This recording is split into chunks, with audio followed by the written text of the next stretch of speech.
Benvinguda a La Marifeta. La teva cita amb les amigues. La conversa de bar amb micròfons. La teràpia de l'Anna Ballesteros i la Irene Peraire. Hola. Capítol número 21 ja. De La Marifeta. Número 21, què fes? Sí. És a prop de les teves esperades 24 hores en bucle. Ai, sí, 24 hores amb La Marifeta. Les posarem seguides a YouTube. Com estàs, Irene? Bé, estic bé. Sí? Molt bé. En realitat no gaire. No, vull dir que aquesta setmana se m'està fent molt llarga i estem a dimarts. Sí, jo estic com amb la mateixa sensació, la veritat. Però feia temps que no tenia aquesta sensació de... Ja deu ser dijous i de cop penso, ai no, és dimarts. O sigui, aquesta setmana se m'ha malament. Jo crec que vam tenir una setmana de 4 dies amb un festiu allà pel mig que ens ha sigut un gol, clarament, perquè ara és com que totes anem revolucionadíssimes. Tenim jet lag de la setmana passada. Jo clarament necessito ja vacances. Bueno, llavors, per explicar alguna cosa més divertida, vaig anar a Le Grand Buffet, que és el bufet més gran d'Europa, que està a Narbona, França, amb els amiguis. I què? Bueno, recomanable? No és per tothom. No és per jo tothom. diria que no és per tothom. Recomanable, no ho sé, és una pregunta que no sabria contestar. T'ha d'agradar menjar, tenir espai per fer-ho també, o sigui, has de tenir ganes has de tenir l'estómac enxamplat, no? I t'ha d'agradar menjar i provar coses noves. Clar que pots anar a omplir-te formatges i postres, però crec que no val la pena en això, no? Si vols provar com tota la varietat de coses que t'ofereix el bufet, doncs has d'anar open mind. És rotllo cuina mediterrània o també hi ha altres tipus És rotllo cuina francesa. Sobretot és cuina francesa. Els plats calents són plats calents de cuina francesa. Després, els formatges hi ha 300 formatges, vull dir, formatges tots d'arreu, postres també, hi ha molts tipus de postre, hi ha una geladeria, hi ha una barra de marisc fresc, marisc calent... Vull dir que aquí hi ha de tot, però els plats calents són sobretot francesos.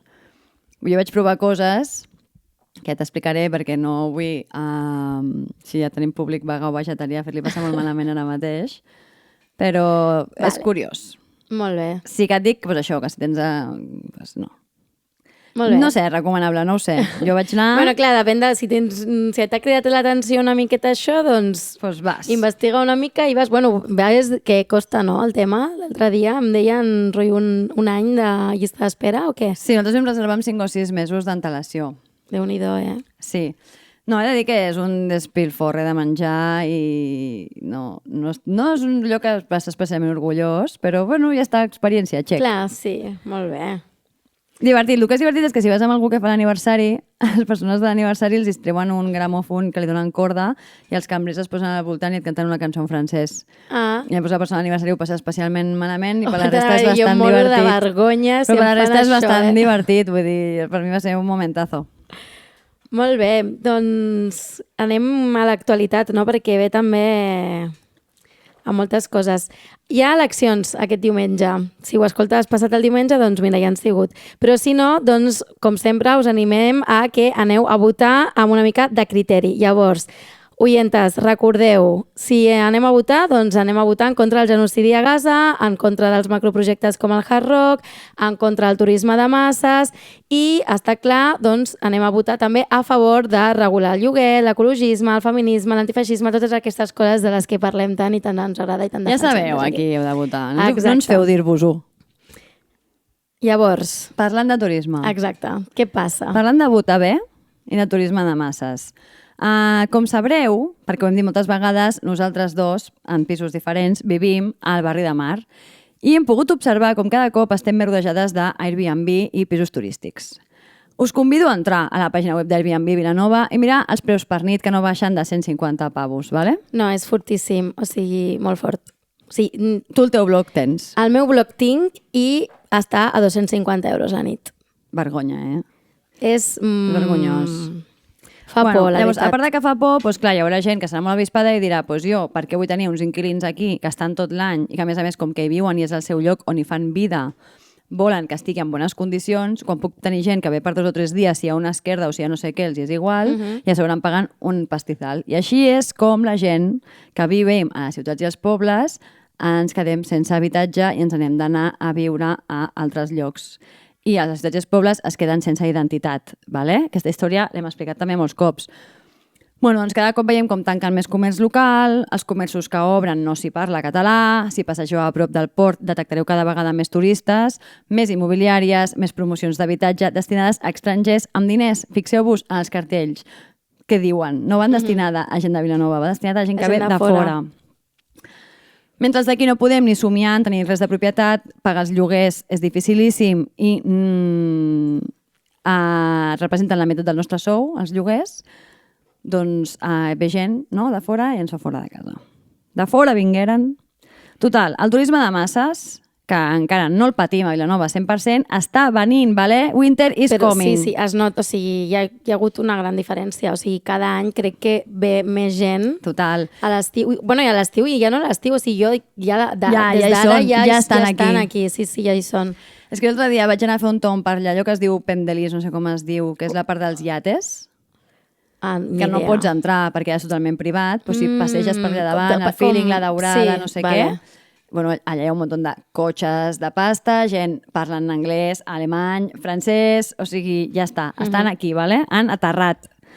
Llavors, ja sabem com és el turisme de masses, que és molt exigent, vol consumir molt ràpid, no volen conèixer la identitat del lloc, sinó que volen tenir una experiència còmoda en un entorn preparat per ells, i com més turismes de masses té una ciutat, menys gent autòctona hi viu.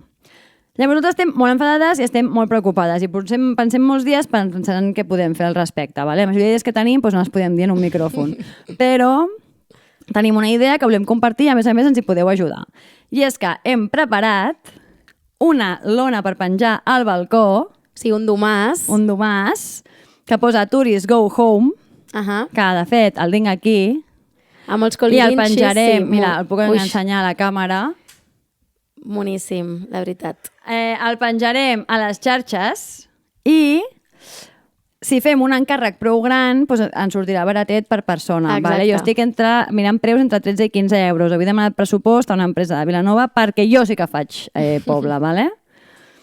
Llavors la idea serà aquesta, no? Que ho penjarem i si a algú li ve de gust també tenir aquest domàs al seu balcó, doncs fem una gran comanda conjunta. Exacte. Farem un formulari. Exacte. Vale, clar. No? Sí. Farem un formulari, el compartirem a xarxes, us podeu apuntar allà, llavors quan tinguem totes les comandes, les demanarem. I llavors un prim Vilanova de cartells que posi Tourists Go Home. I que notin l'hostilitat, de que en aquest poble el turisme de masses no és benvingut.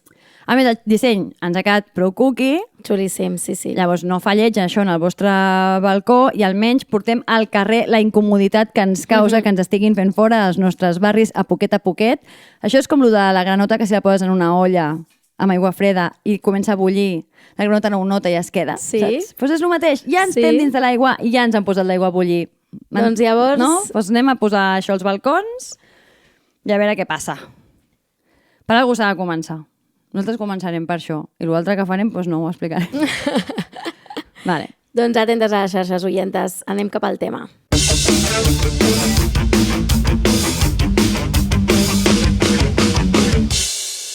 Nosaltres érem dues persones que mai ens havíem qüestionat l'existència de les presons. De petita ja t'ho expliquen i és ben fàcil. Si fas coses dolentes, vas a la presó. A la presó va qui roba, mata, menteix, etc. Per sort, un dia va caure en les nostres mans el llibre de l'Angela Davis Com abolir les presons i ens va capgirar la nostra opinió sobre les presons. I avui, molt humilment, intentarem explicar-vos una mica el temita des d'aquesta conversa de bar que tenim com a podcast. Sí, avui una conversa de bar que se'ns ha anat una mica cap a treball de la uni, però conversa de bar igualment. Què diu Angela Davis en aquest llibre? Doncs després de la seva pròpia experiència com a presa política als Estats Units als anys 70, se n'adona que els perfils de les persones que hi ha a les presons segueixen un patró, i és que les presons estan plenes de negres. Angela Davis tira del fil i veu que quan un crim el comet una persona blanca és molt difícil que ingressi a presó, però si a prop d'un crim hi ha una persona negra per allà passejant, hi entra de cop. Gràcies a la seva mirada antiracista i comunista, fa una anàlisi molt crític de les presons. En el llibre que ja us hem aconsellat moltíssimes vegades i avui encara més, examina la història de les presons als Estats Units que troba els seus inicis en l'època de l'esclavitud, on ja es feien plantacions penals per a aquells esclaus que desafiaven la llei. Amb l'abolició de l'esclavitud sorgeixen noves lleis i altres formes de segregació racial amb deures i càstigs molt concrets només per a les persones negres. El càstig sovint passava per entrar a les presons, que tenien un altre nom, on feien mà d'obra barata a través del treball forçat. Per tant, partint de l'esclavitud, que ja era els esclaus eren persones negres, i més tard, als anys 70, amb la guerra contra les drogues com a excusa, s'empresonen a moltes persones afrodescendents i organitzades. Als barris que estaven més organitzats contra el poder i tenien moviments antiracistes potents, s'hi va introduir l'heroïna per tal que s'autodestruïssin, i amb aquesta excusa es van omplir una altra vegada les presons. Fins a arribar avui dia on s'han privatitzat les presons als Estats Units, que mai han deixat d'estar plenes d'aquestes persones racialitzades i treballadores com des dels seus inicis. No és cap sorpresa ni casualitat que la policia i el sistema judicial, que és tot blanc, sigui racista, que les presons estiguin plenes de negres i llatinoamericans, especialment en un país com és Estats Units, on els drets socials no són una prioritat. Aquestes empreses privades en forma de presó no només s'enriqueixen d'empresonar persones, sinó que continuen practicant l'esclavitud, ja que presten els presos a altres empreses per fer mà d'obra. Així, Angela Davis ens explica diversos exemples de zones on la criminalitat era molt baixa, de cop algú decideix que s'hi ha de construir una presó i de sobte comença a augmentar el número de detencions i penes penals. De cop la criminalitat puja. Sobretot en zones on hi ha comunitats importants negres i llatinoamericanes. Davis relaciona directament el sistema judicial, el penitenciari i l'economia de mercat, assenyalant que les presons existeixen com a forma encoberta i legal d'esclavitud, com ja apuntaves tu molt bé abans, Anna. Per tant, segons el que Angela Davis explica una mica en aquest llibre, les presons fallen en rehabilitar els delinqüents, perpetuen les desigualtats socials i econòmiques, i afegeixo que quan falla en la rehabilitació es posa el focus en què és la societat qui falla en aquesta rehabilitació i no les pròpies persones, que es veuen privades de la seva llibertat, perquè al final quan surts de la presó tornes al punt zero de partida, que és un altre cop l'exclusió social, les desigualtats, la discriminació racial, etc. Llavors és com la societat és qui està fallant constantment amb aquestes persones. No? I les castiga a elles. Exacte. Vale, amiga, respireu, perquè ara les que no havíeu llegit més aquest llibre o mai ho havíeu pensat, esteu dient uah! No? Que és el que vam dir nosaltres quan ens el vam llegir. No passa res, perquè evidentment Davis és tan gènia que proposa alternatives comunitàries basades en la justícia restaurativa, la resolució de conflictes, la prevenció i la reparació, assenyalant que la reparació només és possible amb la justícia social. Ja es veia venir això. Sí, sobretot perquè les persones que pateixen les discriminacions són normalment les que estan sotmeses a més controls policials, més detencions i, casualment, tenen menys recursos per defensar-se en un tribunal.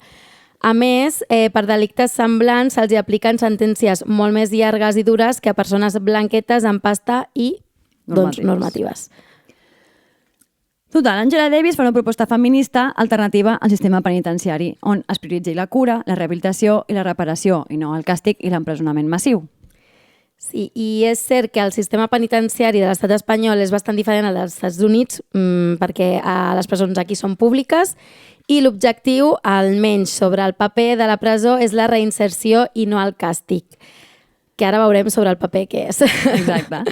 Llavors, clar, sí que és veritat que no podem agafar tot el que diu Angela Davis del que passa als Estats Units, que té una història totalment diferent a la nostra i un sistema judicial i penal totalment diferent al nostre, i fer un copiar-pegar aquí. Llavors, nosaltres avui el que volem amb vosaltres, oyentes, és pensar si aquí també hauríem de voler abolir les presons i tenir un sistema diferent, no? Anem a respondre aquesta pregunta. I per això necessitem conèixer el nostre sistema penitenciari com funciona. A l'estat espanyol tenim 92 centres penitenciaris, 14 concretament a Catalunya. I a Catalunya, al 2023, hi havia 7.713 presos, 6.000 i pico que eren homes i no arribava a 1.000 dones, segons l'Institut d'Estadística de Catalunya. El sistema penitenciari està finançat principalment pel govern central. De fet, té una partida pròpia del pressupost general de l'Estat, que és de 1.326.257,79 euros. M'agrada perquè t'has posat el número a tu, la xifra numèrica a tu, perquè jo sóc incapaç de dir aquest número sense pensar-hi 3 hores. L'objectiu del sistema penitenciari, segons la Constitució i la llei, és la rehabilitació i la prevenció de la reincidència, i no pas el càstig. De fet, la llei contempla la necessitat de garantir que els drets fonamentals dels presos i la humanització de les presons. En la majoria de presons es col·labora amb entitats privades. per la gestió d'algun servei, com per exemple la salut, l'educació, l'alimentació, la formació laboral, o sigui, tot el que la presó en si és pública, s'extraien serveis com passa amb els hospitals, no? Pues que potser el càtering és privat o a les escoles també passa. Dins de les presons hi ha una sèrie de privilegis que s'han de pagar. Llavors hi ha com una espècie de supermercats on es poden comprar coses, no? Pues tu tens el kit bàsic de persona que està a la presó, pues si vols una manta més l'has de pagar, si vols un coixí, si vols una ràdio, si vols segons quina roba, si vols un utensili, algun tema d'higiene personal, pues has d'anar a aquest supermercat i pagar-ho amb diners, ¿vale? Per això hi ha molts presos que decideixen posar-se a treballar, si els ofereix aquesta opció de treball. Però en aquest tema hi entrarem més tard, no? Entre aquests subministradors de serveis hi ha empreses bastant totxes com poden ser Securitas, G4S, que són sistemes de vigilància i alarmes, la Telefònica, amb telèfons públics i connexió a internet, el Corte Inglés, que hi ha doncs, aquests privilegis de la presó que comentem, no? I Armarac, que són serveis d'alimentació i restauració mundial. Per tant, tot i que les presons són públiques, sí que hi ha empreses que en treuen benefici. Vaja, no es podia saber això tampoc, Però si això si no contem, doncs l'empresa que ha construït la presó, Clar, sí. que podien tirar molt enrere. Les empreses privades de la indústria penitenciària tenen incentius econòmics per mantenir una població carcerària alta, carcelària, és difícil de dir això, alta. Això crea un cicle de benefici econòmic que fomenta l'encarcelament massiu i fa difícil la reforma del sistema. Com en tot, no? Si hi ha gent que treu benefici, a més de gent amb poder i pasta, ningú vol que això s'acabi, no? Sí, amb això ja podem començar a deduir que la finalitat de reparació i reinserció no acaba d'anar amb els objectius que al final tenen aquestes empreses de continuar tenint beneficis econòmics de les presons, ja sigui perquè això, amb construccions de presons o serveis que hi ha dins d'elles. És que a més passa una cosa molt curiosa, que ara se m'ha ocorregut ara que no l'hem buscat amb dades, però no, es construeixen presons noves perquè puja la criminalitat d'una zona. Aquesta seria la teoria. Els únics moments en què les presons es tanquen i es porten a un altre lloc o es tanquen és perquè estan a mitjà de la ciutat i embruten, no? I queden malament. Llavors es treuen i es porten a la perifèria. Però en canvi no passa que en zones on baixa la criminalitat la presó es tanca. No? Clar, sí. Perquè mai deixa d'haver-hi com un sistema que fa que la gent no deixi d'entrar a la presó. Sí, i sobretot perquè també és un sistema superopac, no? Llavors, si està enmig de la ciutat, tu pots veure o almenys preguntar-te, no? Que quan la model funcionava, la majoria de pisos que hi ha al voltant veien les persones que hi vivien allà a través del pati. Llavors tu et pots preguntar coses o pots preguntar-te, ai, mira, qui està entrant, qui està sortint, però si de cop les agafen i les treuen fora de les ciutats, tu no hi penses mai més en una presó, no? Són coses que no et venen al cap, perquè com no existeixen, de fet, ja les manifestacions i les revoltes que hi havia a la model en part funcionaven també perquè tenien una mica de soroll que poguessin fer, una pancarta que poguessin treure per la finestra, era molt visible, estaven al mig de la ciutat. Ara, si algú vol treure una pancarta allà a Brians, és que no ho veurà ningú i es perd també com la proximitat. Sí.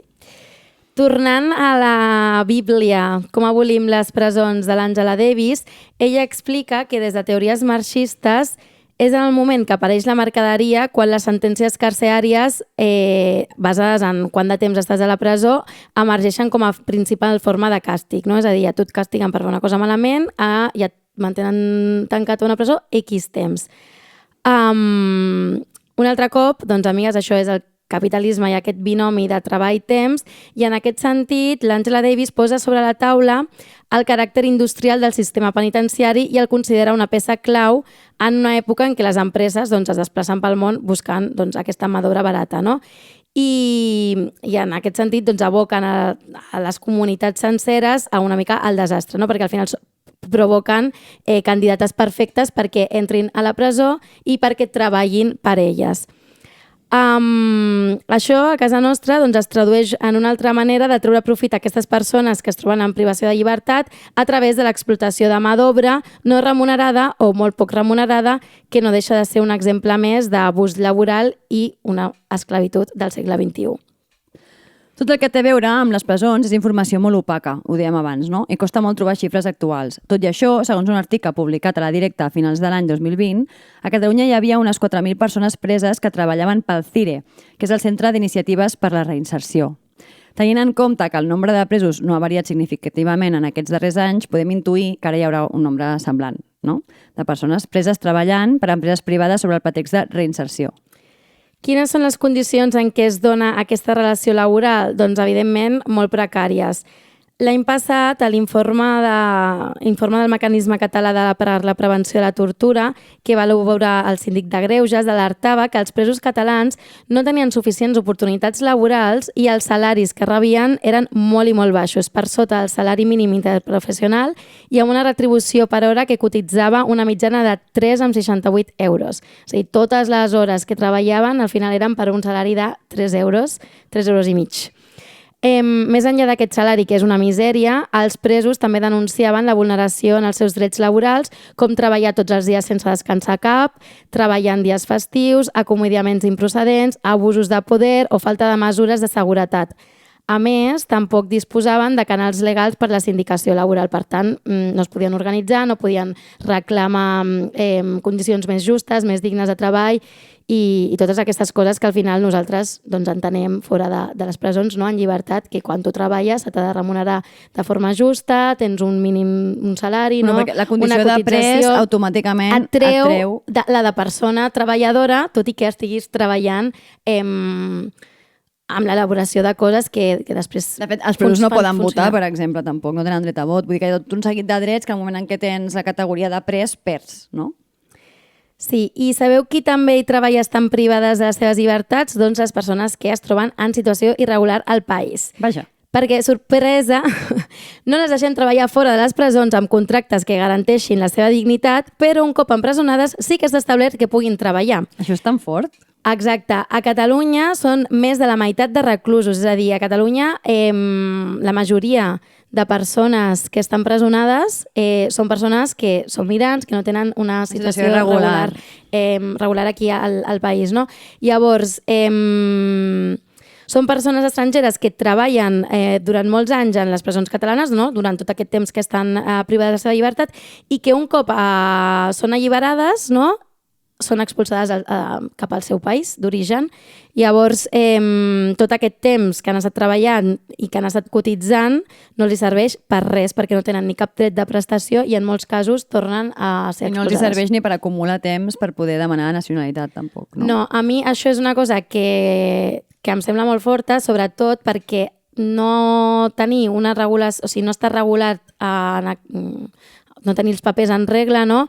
És un factor molt elevat de risc d'acabar empresonat a una presó.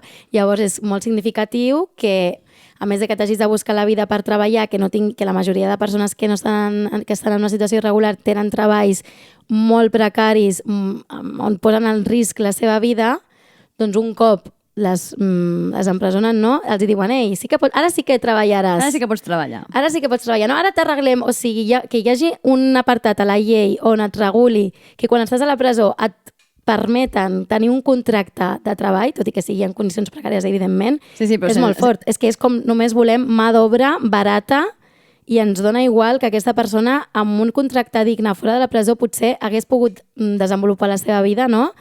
I no hagués acabat a la presó, però això no ens importa. Només ens importa que treballin sota les condicions que nosaltres volem imposar-los. Clar, veniu, treballeu aquí una temporada com si fóssiu esclaus i torneu al vostre país, no? Sí, fortíssim. És que és esclavitud 100%. Sí, jo ho he llegit abans, quan estava escrivint el guió i m'he fotut amb mal humor. Seguim. Qui conforma la població privada de llibertat de l'estat espanyol? Doncs prop de 48.000 persones viuen en les presons espanyoles, el 93% homes. Tenint en compte que hi ha persones que han comès crims molt greus i són casos extrems, la majoria de persones privades de la seva llibertat són per raons molt menys terrorífiques i responen a viure en un sistema que no garanteix condicions de vida dignes. Les presons funcionen ideològicament com un espai abstracte on es depositen els indesitjables, no? I això ens deslliura de la responsabilitat de pensar en els problemes reals que afecten a les comunitats d'on provenen els presos en un nombre bastant desproporcionat. Hem vist Molts exemples. L'últim cas, el del Dani Alves, no? Que si pots pagar un bon advocat, una bona fiança, inclús si tens contactes, pot ser que ni toquis la presó, que la pena sigui menor o que vagis a les presons amb les millors instal·lacions. Inclús si ets una persona que prové d'una família benestant, parla sense fer errades i tens una carrera universitària, a ulls del jutge serà molt difícil que et passi a entrar a presó, a no ser que hagis fet alguna cosa molt, molt, molt greu com pertànyer a moviments d'esquerres i manifestar-te. Per tant, hi ha característiques que es poden considerar de risc per anar a la presó, que són ser de classe treballadora, racialitzada, migrant i no tenir la teva situació regularitzada, viure al carrer, ser pobre, estar en contra del poder o patir addiccions. Sabem que també és un risc néixer home perquè la masculinitat hegemònica és violenta, agressiva i egoista, no? I la majoria de delictes amb violència són perpetrats per homes. De fet, ara ho parlàvem, 93% de les persones que estan a les presons són homes, no? I és per això que doncs, és un cas més on es fa evident que el patriarcat no és beneficiós per ningú. Exacte, perquè això és un argument que fan servir molt els incels de... Però qui va a la presó... Qui més va a la presó són els homes, clar. Per què aneu més a la presó, sí, no? Sí. Doncs perquè... Ja t'ho m'ha explicat moltes vegades. I qui posa tota aquesta gent a la presó? No? Perquè la gent no, pam, de cop està a la presó. Tot i que ens encanta crims, hem de ser conscients que els assassins en sèrie o els psicòpates són casos anecdòtics de la nostra societat. L'exclusió social, la violència de gènere, el racisme o la manca de recursos són factors que determinen moltes de les raons criminals per les quals la gent acaba de ser privada de la seva llibertat. A més, sabem que els cossos policials tenen seriosos problemes de racisme, masclisme i feixisme. No us estem desvelant res que no sapigueu, oyentes. Per tant, les detencions i investigacions que aquests cossos policials duen a terme no són impermeables. M'estan donant la risa perquè ha semblat que deia gossos, però he dit cossos, vale? Doncs aquests cossos policials, tot el que fan també està impregnat d'aquest racisme, aquest masclisme i aquest feixisme. En molts casos, aquesta ideologia també impregna les institucions i la llei. No? Us recomanem moltíssim el documental Ciutat Morta sobre el cas del 4F per entendre el que estem dient, perquè tampoc podem explicar-vos aquí tot en aquestes 45 minutets que estarem aquí xerrant. Llavors, mireu aquest documental, que crec que inclús està a YouTube gratuït. Els Mossos tenen una llista molt llarga de casos pendents i resolts, també, no només pendents, de violència i brutalitat policial, sobretot contra persones racialitzades. Les violències estructurals i les desigualtats del sistema capitalista poden ser el detonant de robatoris, addiccions, problemes de salut mental. Si empenyem a les persones a viure als marges de la societat, també les empenyem a viure al marge de la llei. I després les detenim, no és el que dèiem al principi. No? Jo t'empenyo a viure al marge de la llei, quan estàs fora de la llei, vinc, et detinc, et poso a la presó. Segurament a la presó hauràs de treballar, és tot el que dèiem abans, no? Per empreses privades que s'enriquiran, tornades de sortir, estaràs al punt zero una altra vegada.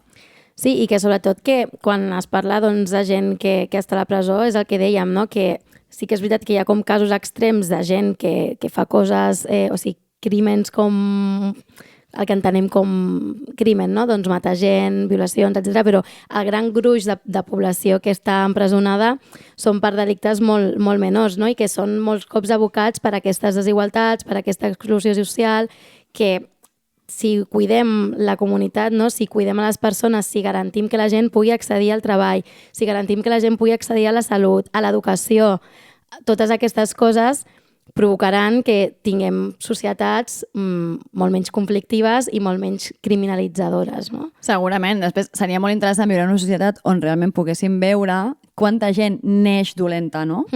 O quanta gent neix amb alguna psicopatia xunguíssima que li fa assassinar gent o és l'entorn. Clar, perquè segurament amb entorns molt més saludables, famílies més estables, infàncies més felices, també hi hauria gent amb menys desitjos de violència adulta, no?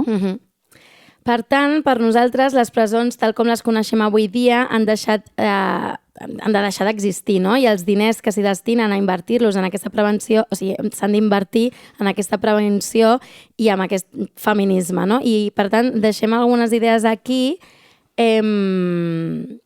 ara que estem en època d'eleccions. Sí, com per impulsar aquesta transformació cap a una societat, sí, per què no dir-ho, més feminista i amb millors condicions de vida digna per a les persones puguin desenvolupar les seves vides i no caure en totes aquestes coses que et fan, al final, cometre algun delicte, no? Clar, també nosaltres som conscients que quan parlem d'això sona a que somiem despertes. Sí. Però és que jo hi crec molt en que si estem tot el dia parlant de que el futur és una merda, de que venen guerres, de que venen desastres ecològics, si sempre l'únic futur que podem imaginar és un futur horrible, ens costarà molt tenir un futur diferent, no? Llavors també a vegades va bé posar-nos com a meta veure que hi ha formes alternatives millors de fer les coses i que un futur millor també existeix, no? I que també ja ens n'hem d'imaginar aquest futur millor. Llavors sabem que ara farem volar una mica d'ocellets, doncs ens ho permetem. Sí. Per exemple, equips de resposta a emergències comunitàries. Crear equips de resposta a emergències liderats per la comunitat i compostos per professionals que estiguin entrenats en la gestió de crisis, serveis socials, treballadors de la salut mental i altres experts que d'aquesta manera puguin abordar situacions de conflicte o d'emergències d'una manera més adequada i menys violenta.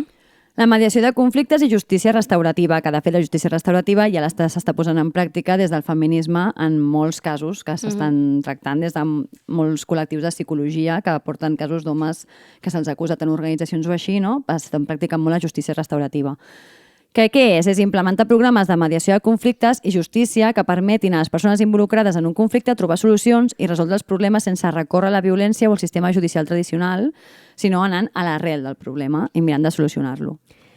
La prevenció del delicte i la intervenció més temprana, no? És a dir, invertir en aquells programes de prevenció de delictes i que abordin les causes i subministradores dels comportaments delinqüencials, com pot ser la pobresa, la manca d'accés a l'educació, l'atenció de la salut, la falta d'oportunitats laborals i habitacionals. Totes aquestes coses, si les preveiem i fem comunitats, això, amb vides dignes, preveiem, o sigui, hi ha una prevenció de que puguin cometre delictes.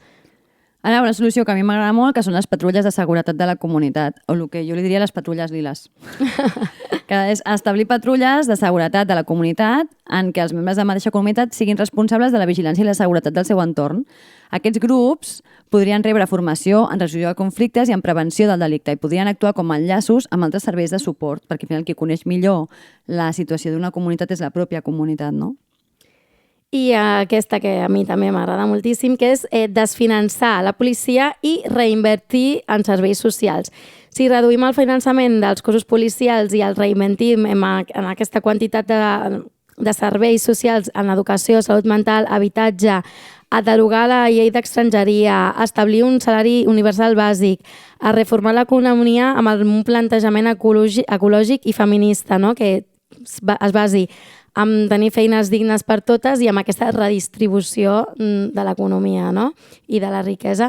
Llavors, si fem a poc totes aquestes coses, estem destinades a viure en comunitats molt més segures per totes. Clar, viure del nostre entorn també, no? Tenir una indústria forta, una pagesia forta, no? Feines assentades en el territori, que nosaltres puguem mantenir, que ens mantinguin, que facin la vida possible, no? És que per mi és com...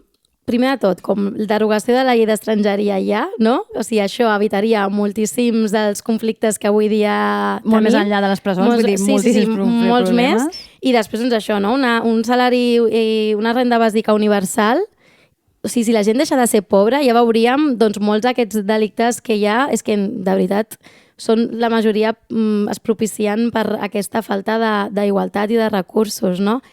I això és una cosa que l'Angela Davis repeteix moltíssim amb el seu llibre, no? La descarcerització. Per ella és reinvertir en recursos, educació i tot això. I serveis socials. Com nosaltres ja estem també molt cansades de dir, i segur que vosaltres esteu encara més cansades d'escoltar, el problema, com sempre, és aquest sistema capitalista. I l'Angela Davis ho diu molt i és que... I li donem la raó. Sí. Nosaltres, després de tot aquest discurs que us hem fet, el que venim a dir és Angela Davis tenia raó. Exacte. I és igual que visqués als Estats Units o a l'estat espanyol, perquè aquí també podíem abolir les presons i la policia ja de pas. No? O almenys, tal com ho coneixem avui en dia, sí. I construir una societat molt més sana. I abans d'acabar, no volíem tampoc acabar sense destacar que ara la gent segur que s'està preguntant sí, vale, molt bé, però i amb els violadors què fem, no? Perquè això és una pregunta que dius, vale, al final la gent que comet agressions sexuals no acaben d'encaixar doncs, amb aquest, o sigui... Clar, la gent pensa, ara diu això i fa uns dies estàveu aquí rajant que el Dani Alves no es passarà la vida a la presó. Teniu raó, oientes. Sí. Però volíem destacar que Catalunya des de fa uns anys és pionera en programes de rehabilitació dels presos que estan condemnats a agressió sexual i que, inspirats en el model de Canadà, les presons catalanes han aconseguit reduir les taxes de reincidència i actualment estan al 5,8% dels agressors sexuals que tornen a cometre aquests delictes, no? Això es contraposa amb el 30% de la població reclusa general, que per altres delictes doncs, hi ha una taxa de reincidència del 30%, no? En casos d'agressions sexuals doncs es redueix fins al 5,8%. Com es fa? Perquè també quan veiem que hi ha un violador que surt al carrer, doncs, alarma social, no? Estem deixant violadors al carrer, sí. Però des d'aquestes iniciatives el que es remarca és que el temps que una persona passa a la presó no és significatiu de res i que a vegades fins i tot pot ser contraproduent, no? Llavors, quan va saltar el tema de que un dels de la manada, en lloc d'estar 15 anys a la presó, estaria 13 i mig, home, doncs potser amb aquest any i mig no haurem guanyat gaire bé res, no? És interessant què passa a la presó, no? Quins programes hi ha perquè aquestes persones, quan tornin a sortir al carrer, doncs no tornin a cometre aquestes agressions. Clar, passa molt també amb els delictes relacionats amb drogadiccions. De fet, dins de les presons hi ha tota una màfia dedicada al traspàs de drogues, no? Molts cops perquè a la mateixa presó li interessa que els presos estiguin mig adormits i drogats. No? Sí, que això potser és una cosa que passava més fa uns anys, no sé avui en dia com està, però és una cosa que ha passat i segurament passa, no? Sí, llavors aquests programes específics que són per agressions sexuals prioritzen la reparació del mal causat de les víctimes i subratllen doncs, la importància d'un enfocament que sigui multidisciplinari i que involucri a diversos professionals en el procés de tractament i reinserció dels agressors sexuals. Es basen, entre altres dinàmiques, en sessions que són més terapèutiques, on hi ha reflexions al voltant de les agressions i on s'aborden les conductes i els pensaments que els porten a cometre aquesta agressió i s'intenta doncs, ajudar-los a que puguin detectar aquests senyals i a reflexionar sobre què farien si es tornen a trobar en una situació similar, no? Que al final també veu una mica doncs, d'educació, no? Que al final si hi ha més educació també fora de les presons, no?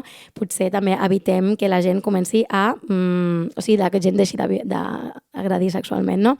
Si us interessa una mica el tema, hi ha una entrevista que està publicada al País de fa un parell de mesos a Carles Soler, que és expert en aquest tipus de teràpies, i ell doncs, ho explica molt bé i explica per què no cal tenir violadors allà 20, 30, 40 anys, sinó que potser menys anys amb una teràpia adequada, no?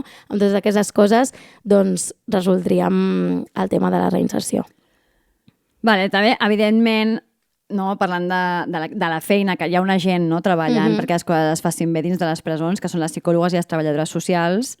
Nosaltres agraïm 100% aquesta feina. Ens sabria molt de greu acabar aquest programa que donés la sensació que no ho hem tingut en compte. Sabem que hi ha gent que està en aquest sistema horrible, anant-hi en contra i posant el cos i l'esforç per dignificar la vida de les persones que estan a la presó i perquè realment es puguin reinsertar. A l'estat espanyol i a Catalunya sabem que tenim un penitenciari prou enfocat a la reinserció si ho comparem amb altres llocs, però des d'una perspectiva molt paternalista i que a més falla estrepitosament en la prevenció, que és com la nostra queixa principal. Clar, amigues, queda una qüestió a l'aire, no? Que és el que comentava l'Anna, que és què passa quan totes tenim aquest impuls d'això, de veure el Dani Alves, de veure els violadors de la manada i dir... els cremem vius. Perquè tenim aquest impuls i no passa res, està bé tenir-ho. Jo crec que la ràbia també fa canviar les coses. Clar, perquè fins que les mesures de prevenció reals no arribin, fins que no ens passi tot, fins que aquest món ideal amb el que l'Anna i jo somiem no estigui aquí entre nosaltres i ja l'estiguem vivint, nosaltres sabem que no el viurem, però mentre continuem vivint el patriarcat, per davant de tot, cal protegir a les víctimes. I per això la llei de només sí és sí posa el focus en l'educació, en la prevenció i la protecció de la víctima i no en el càstig, perquè ja anem en aquesta línia des del feminisme. Pujar les penes, com deia l'Anna, no farà que desaparegui el masclisme. I el masclisme també. Però els efectes de reformar l'educació els veurem dintre d'unes quantes generacions, no poden ser immediats, sabem que és un llarg camí I per això, mentre tracem aquest camí que caminaran les nostres filles, segurament nosaltres no, necessitem que la llei sigui estricta amb la violència masclista ara i aquí, avui. Llavors, una cosa no és una contradicció de l'altra. Volem concloure aquesta reflexió sobre les presons fent-vos pensar que sempre que es parla d'aquest tema la gent tendeix a posar-se a la pell de la víctima o de la família de la víctima. No? Si em roben, que vagin a la presó. Si a la meva filla algú li toca un pèl, vull que la tanquin de per vida. O coses pitjors. Hi ha hagut gent que amb aquest argument ha defensat la pena de mort. Sí. Però hauríem de fer l'exercici de posar-nos a l'altra banda. Què voldries que passés si és el teu fill d'assassí, el lladre que ha robat el cotxe, el que ha conduït begut, el que ha comès un delicte administratiu greu? Vols que caigui sobre ell tot el pes de la justícia o vols entendre per què? Per què ho ha fet? Voldries que tingués l'oportunitat d'escollir diferent? Voldries que hi hagués algú que el cuidés un cop l'ha cagat tantíssim? La justícia, per ser justa, no ha d'actuar en termes de venjança. Si les feministes lluitem per un món que posi totes les vides al centre, no podem mirar cap a un altre costat en aquest tema.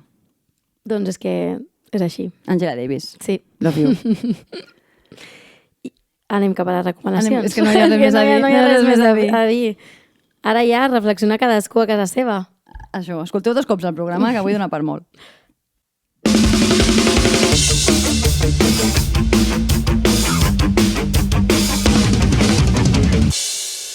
Vale, recomanacions. M'encanta perquè he anat cap a baix i he vist que encara ja tenim aquí més temes al voltant de les presons que ens han quedat És que fora feia molt del temps que guió. dèiem, parlarem d'aquest tema, i al final hem dit, vinga, posem-nos, i quan ens hi hem posat, doncs, Clar. han anat sortint bolets, o sigui, podríem haver estat aquí molta estona parlant d'aquest tema.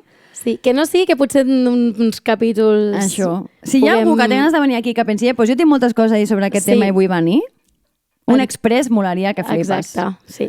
O algú que hagi treballat en presons, el que sigui, nosaltres... Ho deixem sobre seria un somni. les vostres mans, també. Exacte. Què venim a recomanar avui? Jo vinc a recomanar 2 coses. La primera, Vides passades de Selina Song. Vale, aquesta pel·li m'ha tocat profundament, em sembla preciosa i crec que explica un tipus de relació que ens passa amb moltes persones i que no li posem nom. Doncs ara ja tenim un nom, Ja no? tenim un nom. Quin nom és? Com era? Home, no t'ho has apuntat? No. Injun? Sí, l'Injun, no? Injun, crec que es deia, sí. La pel·lícula és brutal. O sigui, és brutal perquè explica com unes emocions que jo no, que són com molt difícils d'explicar, i ho explica amb una delicadesa i un... no sé. O sigui, aquesta pel·lícula m'ha encantat. Però a més, perquè a mi el tema de reencarnació i les vides paral·leles em sembla també un supertema del que un dia, si vols, també en podem parlar, i llavors com que s'ajunta tot en aquesta pel·lícula, doncs estic enamoradíssima, la podria veure en bucle. I què més? Sí, bueno, a més vam parlar perquè la vas acabar de veure i un parell de dies després em vas dir has vist Past Lives? Com en majúscula, i jo, sí, què passa, no? Llavors, buah, m'ha encantat. I vam estar parlant... És veritat. Sí, és molt maca. A mi també em va agradar molt. El concepte estava... O sigui, era Injeon. Injeon. Però sí, quasi. Però sí, és molt maco. Et diré que m'han encantat ganes d'anar a Corea. Ja m'ho vas dir, també.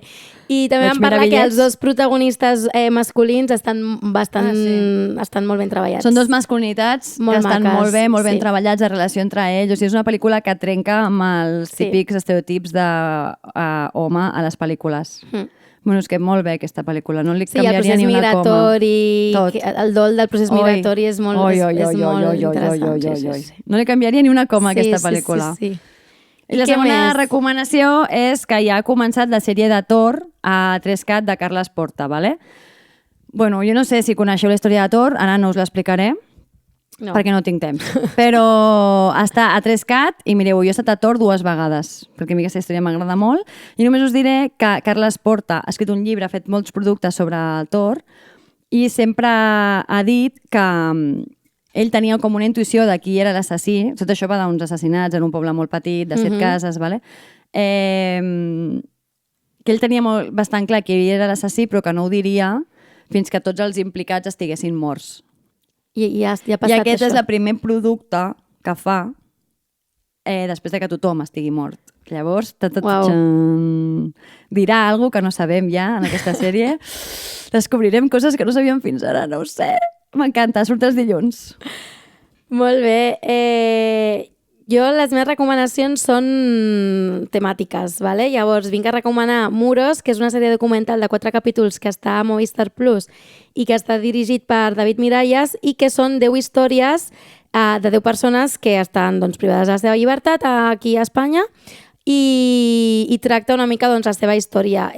Són 4 mesos... Bueno, ells han estat com coneixent aquestes persones, convivint amb elles a la presó durant 4 mesos i el resultat és aquesta sèrie documental de 4 capítols. I també Modelo 77, que és una pel·li que està a Movistar també, del Javier Gutiérrez i el Miguel Hernán i que està dirigida per Alberto Rodríguez i que tracta l'organització sindical dels presos per exigir l'amnistia just en època de transició. A més està rodada aquí a la Model de Barcelona i tot aquest tema de com es van organitzar els presos, com van burlar una mica als funcionaris de les presons per enviar-se cartes des d'una presó a una altra, com estaven organitzats, com van forçar doncs, aquesta llei d'amnistia, és molt interessant i està molt ben feta també la pel·li, així que... I una cosa se m'ha ocorregut ara, que també la vaig pensar escrivint el guió, que és el documental de 30 minuts contra les mares, que és de tot... És que ho estic mirant aquí un moment, perquè és la lluita que hi ha hagut al Salvador contra totes les mares, són com aquests grups com de... Sí. No em surt ara la paraula. Bueno, m'entens o no? Sí, bueno, són organitzacions són bandes criminals, no? Això. Sí. Són bandes criminals del Salvador i llavors ara s'ha construït com una macropresó, com la presó més totxa del món. Les han posat a tots allà dins i a més han gravat com es feia el trasllat de tots els presos més perillosos de les bandes més perilloses en aquesta presó i ho han ensenyat com a tot el món, com en una mostra com de treure pit o de demostrar com s'està lluitant contra aquestes bandes criminals i hi ha hagut molta gent que està denunciant condicions horribles i que se'ls ha tret tots els drets humans. Pràcticament no se'ls tracta com una persona. Exacte. Tot i que hi ha gent, evidentment, molt xunga, Llavors, em sembla també tot un tema... no treu l'altra, no? Vull dir, dignificar les persones per molt xungues que siguin, crec que hauria de ser... O sigui, no et fa millor tot això de que la gent del carrer del Salvador, hi ha molta gent que està molt a favor perquè viuen molt més tranquils, perquè no tenen tots als carrers, però alhora hi ha tot el tema dels drets humans. Vull dir, és un documental que crec que amb tot el que hem parlat avui està guai mirar-lo. Sí, i també hi ha uns documentals a Netflix que és Las prisiones más peligrosas del mundo, que és un tio que és periodista i exconvicte que s'infiltra, però com amb tots els permisos del món, i fa roda de documentals a cada una d'aquestes presons. És una mica sensacionalista, però passa per diferents països i, no sé, hi ha altres maneres, no sé, el de Finlàndia està molt bé perquè és una altra manera també d'entendre les presons, no? Llavors, hi ha alguns que són molt durs, però altres que, jo què sé, hi ha altres alternatives, no? També que dèiem de com s'organitzen les presons d'altres països. Que són com petits pobles, no? I la gent pot viure allà amb tots els seus drets garantits. Sí. Molt bé. I així estaria fins aquí el nostre TFG sobre presons. Esperem que us hagi agradat. Sí.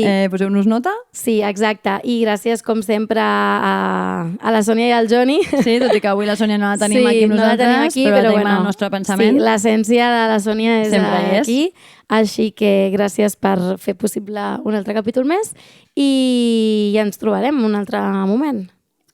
Sí, sobretot recordeu-lo del Domàs. Sí, el del Domàs, que el penjarem, formulari, Tourist Go Home dels nostres barris. Fem una gran comanda, que sentit l'hostilitat. I recordeu que el 22 de juny tenim Malifet en directe al Pirineu. Fem un capítol especial i parlem amb... Amb la Vanessa i la Federica. Perfecte. Dale like i sígueme. Sí, exacte. I res, malifeta feta, no? Malifeta feta.